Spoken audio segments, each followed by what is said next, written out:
ESPN has come out with kind of their off-season projections or predictions, and they've got a new name at quarterback for the Cleveland Browns that the internet itself is very high on this guy. And it's interesting because they weren't when he was coming out of Liberty. It is Packers backup Malik Willis, and they basically point to Malik Willis's landing spots being either the Browns or the Dolphins, and I'm really torn on Malik Willis as the guy to come into this quarterback room and be the guy. Oh, so I know you like Malik Willis, but I like that you're torn on him because I thought this was going to be more of a rounding applause for Malik Willis. And it was like, I based off of what I'm not sure. But when you watch him play, you do see something with a lot of talent. We just didn't watch him play enough. Yeah, I think that's the thing that's killing me. Like, I mean, I guess if you had if this was last year and you had a blank canvas for a quarterback room, I think I'd be more inclined to get Malik Willis in there. He's a former third-round pick. He washed out of Tennessee for things that just weren't his fault. And he spent the last 2 years kind of learning at the feet of Matt LaFleur, who I think is a really good head coach. Mm-hmm. And Green Bay does, no matter who their head coach is.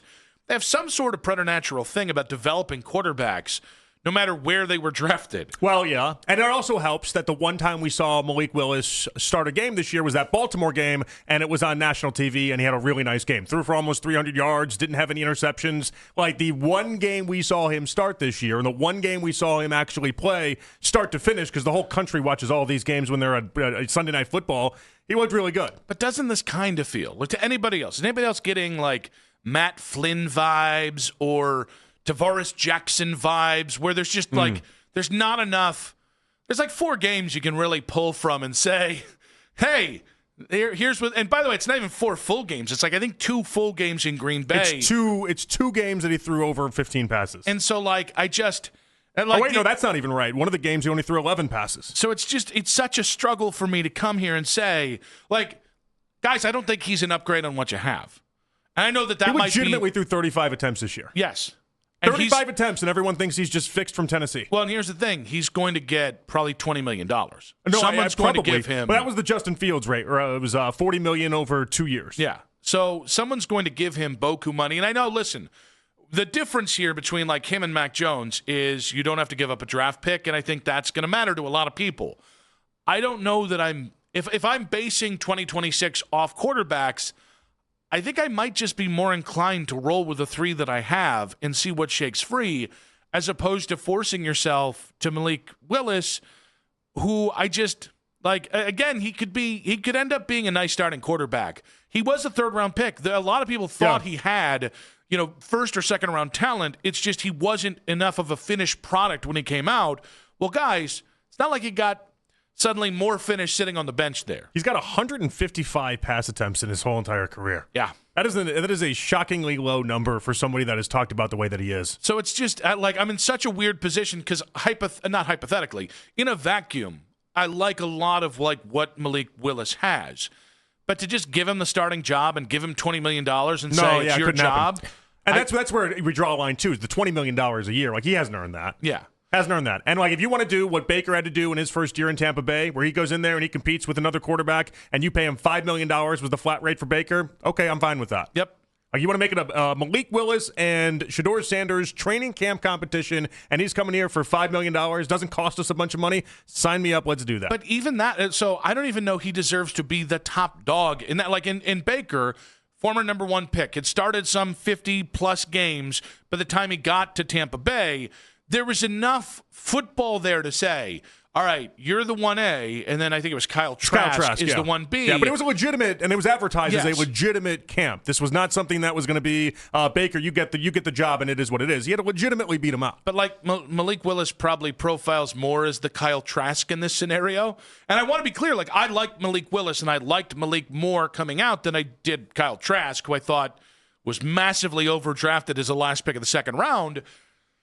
But, like, you're going to base – what was the number of attempts? Was it 150? 155. 150. You're going to put that guy as your 1A? I don't see how – and by the way, he's probably going to get more than $5 million a year. And so it's like, to me, how this currently sets up, if you're bringing in – like, I think we've all kind of said, well, if you trade for Mac Jones, he's not he's more the Baker in this scenario, where he's got a huge amount of games that he's played. you're going to be the 1A here on this 1-year deal. I think he's got 1 year, $4 million left on the San Francisco deal. And then Shedeur, Dillon Gabriel, and Deshaun become the 1B, right? Like, yeah. I'm comfortable with that because of the amount of games Mac Jones has played. But even then, I'm not gifting Mac Jones the starting job. No, he still has to earn it, and it'd still be one of those battles. But, like, I think that's where I look at this and go, to me, that's the difference, is there's just not enough with Malik. And it's interesting. I heard people pound the table for Malik today that have been anti-Shedeur or anti-Dillon Gabriel. And I'm like, I'm pretty sure those two quarterbacks have more football that we can judge them off of than Malik Willis.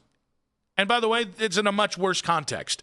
Yeah. Dillon's got to be right around 155 at times. He's somewhere in that range. But I wouldn't give Dillon Gabriel or Shedeur the starting job next year scot-free just because of one good game or two good games. I'm thinking about the one game where Dillon Gabriel dropped back 58 times. There's seasons worth where Malik Willis didn't drop back 58 times. He dropped 11 times in the one game? Yeah, 11 times. Well, that was his second biggest game, by the way. That was it. Well, last year he dropped back 35 times. So just the Pittsburgh game alone for Dillon Gabriel is almost twice as many dropbacks. I just think it's like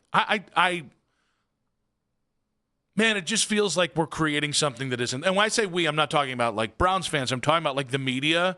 Like, okay, yeah, he was really good as a backup for 2 games for Green Bay. What does that do anybody? It doesn't really do much for me. The way this reads right now, and this is obviously could change. We don't even know who that coach is. The way this reads right now is it's going to be Shedeur in some sort of competition with somebody else. Mm-hmm. And it doesn't seem like we're going to have a quarterback that just comes from the clouds and is automatically that's the assumed starter. So we're going to have all the training camp stuff we had last year with people charting plays and doing everything like that. That's coming right back around this time. Yeah. We're going to have it, and that's fine. And again, same thing I would tell Shedeur last year is that at least with this one, it feels like he'll have a shot out of the gates, unlike last year. But he's got to go out there and earn it. That's what he has to do. He's got to beat these guys. I think the unknown thing is just how much of a chance is Deshaun really going to have?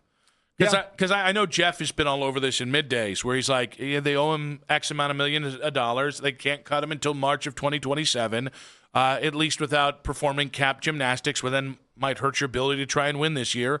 So, like, he's going to be here. Give him a chance. But I don't know what that chance looks like.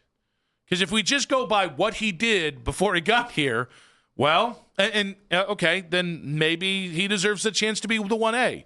If we just go by what he gets paid, well, he gets paid like a guy that's going to be your 1A. The problem is, since he got here, the football is much more like a backup or below par backup, given his experience. Yeah, I guess we just don't know what the Browns' thinking is with him. We don't know what the plan will be. We don't know how serious they're going to take this. Are they going to have a Deshaun Watson battle as well, or is it going to turn into, it looks like Deshaun got injured once again, and looks like he's just not going to be able to make it out there. I think that's why people want somebody else in the mix. It's almost like if you don't like Shedeur, you want somebody else to at least feel like they can challenge Shedeur. And Deshaun right now, we don't even know that he's going to be out there. And then when it comes to Dillon Gabriel, we know that's not a challenge. Yeah, but I struggle with that because, like, I do think if you're not going to give Deshaun a realistic chance to win this, I do think you have to be honest.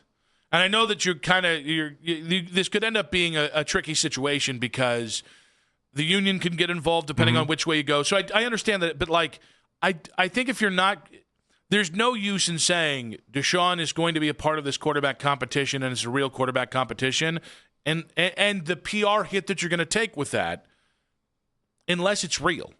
I mean, I would think it'd be real, but they're weird around Deshaun. They're weird with Deshaun. Even everything that they did last year where they had him out there practicing to then not activate him and do all that. Like they treat him differently, and it's too hard to read what they will and won't do. Yeah, and in fairness, was the secrecy about Kevin and how Kevin wanted to handle it? Was it part of an agreement with David Mulligata, Deshaun's folks? Is it in more of an Andrew Berry thing? Is it some combination of those three things? Probably most likely, but I think the fact that nobody really knows what's going on in the head coaching search other than the headlines probably tells you the era of secrecy in Cleveland is not going away anytime soon. Well, it could have just been as simple as I don't think I'll ever win with Stefanski, so don't put me out there with Stefanski for the end of the season. I'm not going to do – we didn't do well in 3 years together. I'm not going to do well now, and I'll wait until you get a new head coach in here, and I'll roll the dice that way. So that's a good point because I can't even really comment on Malik Willis or Deshaun Watson or Shedeur or Dillon till I know who the hell's going to be your head coach. 216-474-0092. The ESPN projecting ESPN's projecting Malik Willis to either the Browns or the Dolphins this offseason.